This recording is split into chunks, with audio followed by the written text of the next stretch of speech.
country's highest court will have a new addition to its benches. Yeah, Western Cape High Court Judge Owen Rogers joins the country's top judges, who have the privilege of serving, of course, on the Constitutional Court, In appointing Rogers, President Cyril Ramaphosa describing him as highly experienced.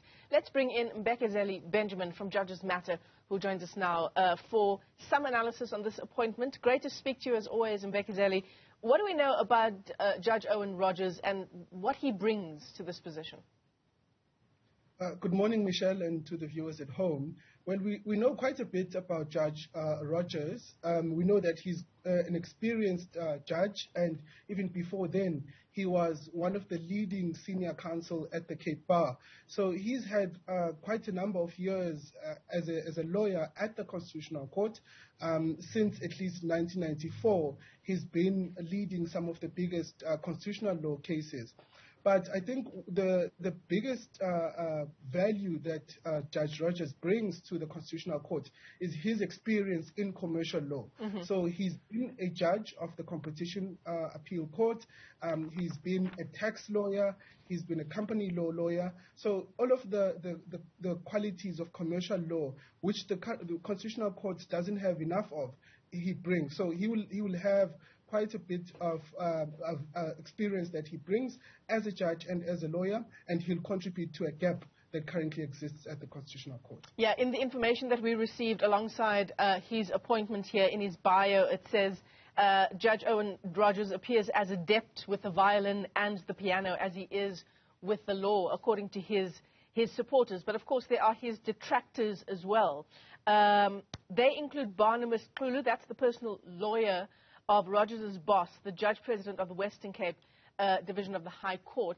Some drama unfolding there involving a fellow judge, Mushtaq Parker.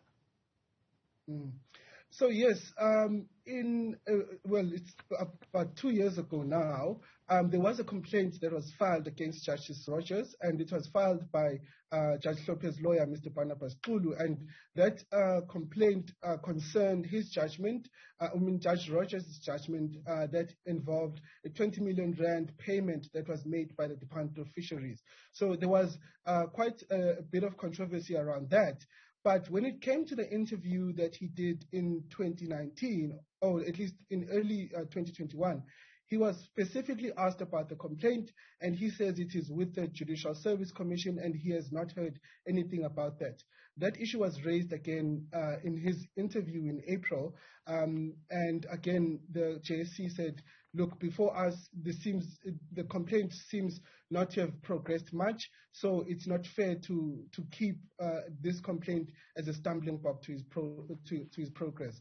So that has been a controversy that has come on. But like you said, his supporters support his musical career. He's been a member of a band. He's played the violin, and I'm told that he's also part of a choir. Yeah. You know, if we think back to the interview process for Chief Justice of the Constitutional Court, Mbekezeli, there was a lot of discussion around transformation, wasn't there? The optics of an appointment of Judge Owen Rogers, given what we heard back then? Well, yes, there was a lot of talk of transformation, but the sad part about the conversation has really largely about skin color. And the Constitution speaks about a more substantive form of transformation. Yes, the Constitution emphasizes that the judiciary must broadly look like the race and gender composition of the country. So yes, we must look at skin color and we must look at people's genders. But it goes further. It says, does this person have the skills, has the qualities to advance the values and the ambitions of the transformation, of the Constitution? So that is the kind of transformation that the Constitution speaks of.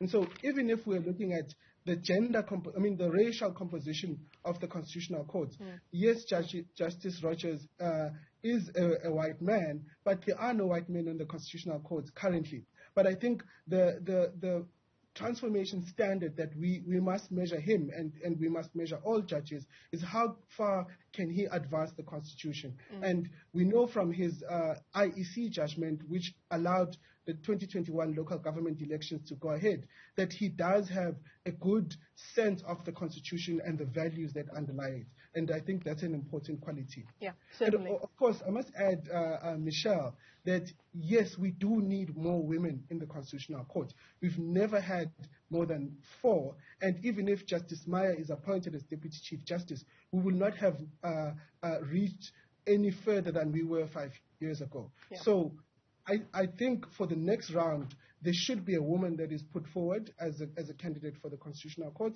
And I mean, women judges should be leading that round. The next round that is coming up in October, I think only women should be shortlisted for that position. Listen, I couldn't agree with you more. Mbekezeli Benjamin, let me thank you for your time this morning. Always a pleasure talking to you, getting some analysis there on the latest appointment to the Apex Court, Judge Owen Rogers, joining the country's top jurists there. Thanks again for your time.